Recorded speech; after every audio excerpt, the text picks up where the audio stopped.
Good afternoon, everyone. Thank you for joining us. Coach Narduzzi will be joining us shortly, and that'll be our only guest for today at least. So when he's ready here, probably any minute, we'll get started.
And I'm going to exit. Good luck.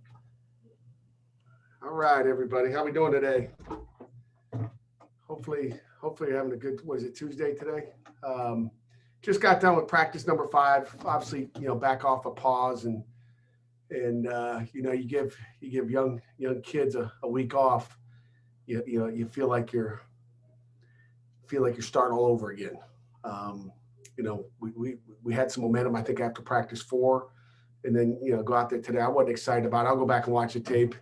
Uh, I love that office there, Larry. Holy cow! Look at that. That's big time. Dang. But he's got you beat, Jerry. He's got you beat on the room.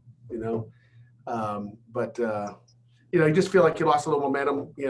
By taking a week off and but out of caution, extreme caution, just making sure our kids are safe and obviously didn't have a game to play. So, if we had a game to play, we would have continued to push through it. But, it sounds like things are not great. As we talked at the beginning of spring ball in the city of Pittsburgh, things seem to be getting worse.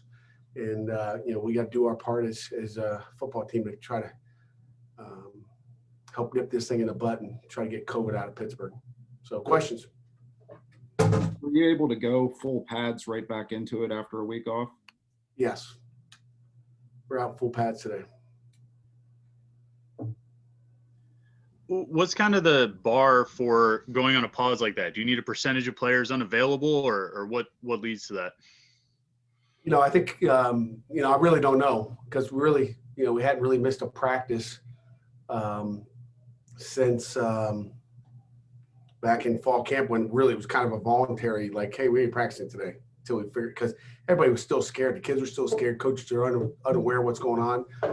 So this is really the first pause that we've had. I don't think it was necessarily a numbers thing. It was more of just a cautious thing, like what's going on.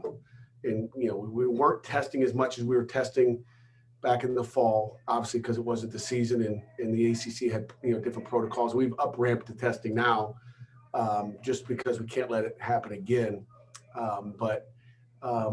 It just came down to, we needed to make sure everything was clean, and we did that, and we feel good about it. Pat, are you guys testing 2 or 3 times now a week? I'm sorry, say it again. Are you guys testing 2 or 3 times now a week? You said you up-ramped it. You know what? We've tested every day for the last week. I can tell you that. So we've tested every day, again, probably 3 times here the next few weeks, or whatever's needed. I mean, our athletic department and Jennifer Brown will do whatever we have to do just to make sure that we are on top of this. Pat, are you going to have some guys miss significant time beyond now because of the contact tracing or positive tests? No, I don't see that. No, we've already missed a week. So I think, in the next few days, we'll be back to full strength. After Easter, we'll be back full strength. How will the rest of your spring schedule be adjusted now? Will you still try and end on the 17th or add extra practices? What are you going to do? That's our plan right now. And, we're going to add extra practices in between, try to get the 3 that we missed made up somehow, some way. But it all depends on, how it goes the next couple of weeks. And, a week ago, I'm sitting here trying to make a new calendar, and then the next day I'm making a new calendar, and the next day I'm making a new calendar. I said, I'm done making new calendars until we find out where we are. So we'll just look and see, how we finish this week up, and then we'll make a decision on next week. Pat, do you guys have the option? Because I know the NCAA has that 34-day period or window that you get the 15 in. And there was reports that would be maybe more lenient for teams that were affected by COVID this spring. Did you have that option if you want to extend practices past the 17th or whatever? Yeah. The 34-day window will be out. We'll have another 7-day window to get our practices in. So, and again, that was the other thing, knowing that you could make them up. Not that I'm a guy who likes to stay on schedule, but we knew we wouldn't have to cram them in that period. So right now, at this moment, we plan on the spring game on the 17th, and we'll move from there. So you'll just have 3 practices a week then, and then extend some after the 17th? Possibly. We'll find out. I'll take it day by day, Jerry. Day by day. We're going to practice again on Thursday, and then they'll have the Easter weekend off. Pat, I know you mentioned at the start of camp you wanted to get into Hines 3 times. Is that still the plan? I think, for sure too, obviously. We missed an opportunity last Saturday. We'd have an opportunity to probably go Thursday if we wanted to, and get some scrimmage work in. But, I heard it's going to be like 29 degrees, maybe 23 degrees. I don't think that's going to be a great atmosphere. I guess we could pretend like we're November, but, our kids know it's April. But, we'll see. Probably twice we'll get in, maybe more. What have you been able to see from your team so far in 5 practices? Maybe some specific guys that may have caught your eye in those practices, maybe today or last week, 2 weeks ago? Well, let me see, Jerry. Again, I wasn't happy with today. So, guys that caught my eye, obviously Kenny Pickett's been really good. I think he's started spring ball off in his first 4 or 5 days where he left off. I think he's confident. I think he knows where to go with the ball. The backup quarterbacks are still what they are. We're going to get into a scrimmage situation and, make them live as well this spring. So we'll find out what we have more with that. I think when the pressure comes, we'll find out. Jordan Addison's been really good. Taysir Mack has had an outstanding spring so far. I'll say that. He's been healthy and moving forward where we expect him to play at a high level, and he's done that. Defensively, Deslin's been really good. I'm speaking the obvious here, I guess. Trying to think. That's about it. Marquez has been really, really good football, playing really good football right now. So we'll see. That's kind of what I see right now. Pat, have you had a chance to talk to Marquis Stovall, the transfer receiver that you guys got from Hawaii? You had a chance to interact with him and just get a sense of what's going on. Who? Didn't you guys? I'm not allowed to talk about him right now. So. Oh, my bad. My bad. All right. I don't even know who you're talking about. Are there going to be enough footballs to go around for all those experienced wide receivers you have? I don't know. We'll find out. Hope so. I would think there would be. Out of any of the early enrollees caught your eye with maybe what they're doing physically or mentally? Yeah, Jeff, good question. Gavin Bartholomew's really, showed that, I think he can help us this year, at least after 4. We'll see what he did today on video. But after 4 practices, he's, as strong a tight end as we've got. I think he's playing physical. He's a good football player. He can run. That's one guy in offense, as a freshman that stands out. And I'm probably going to miss somebody. Wish I had my list in front of me. EJ didn't give me any paper. PG O'Brien has been really good. Today I have to, calm him down. We're doing some thud periods and he looks like it's live. So he will whack you on the back end as far as tackling goes. Here's EJ. Oh yeah, I can really read that. He gives me a whole roster like I can find the freshman in there, like EJ. But trying to think of other guys. If you name a guy, I'll give you my 5-day impression. Because that sheet didn't help. I threw that one out, EJ. How about Johnson? Nakai's done a nice job. Again, 4 days, 5 days. We'll see what he did today. But Nakai's done a nice job so far. He's kind of where you would hope he would be. He's got a chance. He's got a little different gear to him, and again, he's still learning. So the things are still spinning in his head, but you can see the athletic ability being there. Pat, they seem like a fairly, I don't know if outspoken is the word, but confident group. Have you noticed that as well? Yeah, the freshmen they're confident. We're going to find out when the scrimmages hit, but they are confident. It's a smart group.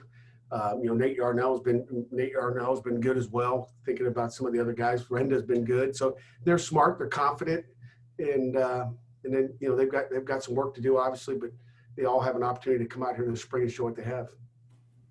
Who's showing the most leadership on the offensive line right now? Leadership up front, Owen Drexel's been the guy that really, is taking over. He's learned a lot from Jimmy. You think he's like Jimmy's little brother. That's what I'm going to start calling him, Jimmy's little brother out there. He's learned so much from Jim through his years here that I think he just that's my job now is to do what Jim did. So he's taken that over. Carter Warren, really all those guys up front. We got a veteran group up there. Gabe Hoy has been, really more vocal. Carter Warren, although he jumped off sides today. I was kind of looking at him like, it's a young guy. He's supposed to do that. So, but they've all stepped up, I think. Pat, I wanted to ask about 2 of the freshmen from this past season and how they look. Izzy at running back and Dayon Hayes at defensive end. Yeah, Dayon's been, again, another guy that's still learning and played a lot of scout team last year that, he's learning. Obviously, he's ahead of Kai, but, he's developing and, Coach Partridge will have him where he needs to be. We're looking forward to seeing what happens when the lights turn on Heinz Field with Dayon. And Izzy's been really good. He's, I think that freshman wall has passed him and his pass protection's been good. He's hit a few holes. And, we just hope we can get 15 days to develop him. Pat, getting back, I know you guys went virtual, I guess, during that week and just, communicating with the team and everything. How much did your guys hate that you were back on Zoom, that you were away from the facility and everything? You know what? Because you're Zoom, you can't feel them, you can't see them, you can't, they're on mute. I wish they looked as good as this whole group here, except Seth Graham. I don't know why Seth, doesn't have his camera on. I don't know why he's special. Oh, there he is. But, I get mad with guys. Kelly, come on, Kelly, wake up over there.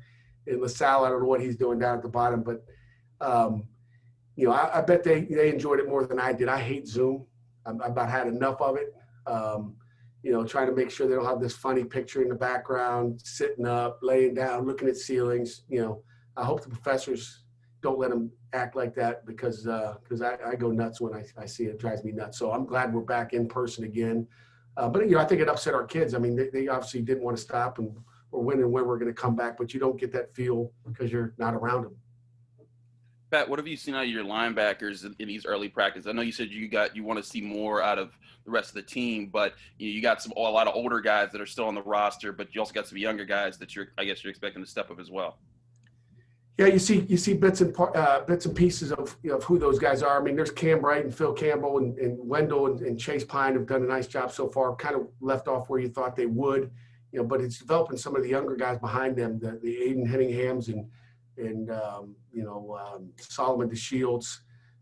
Those are the guys that we're looking. AJ Roberts. I mean, trying to develop those guys and get them to where they need to be and where they can help us as we go down the road. What about MJ Devonshire? You having him at safety or corner right now?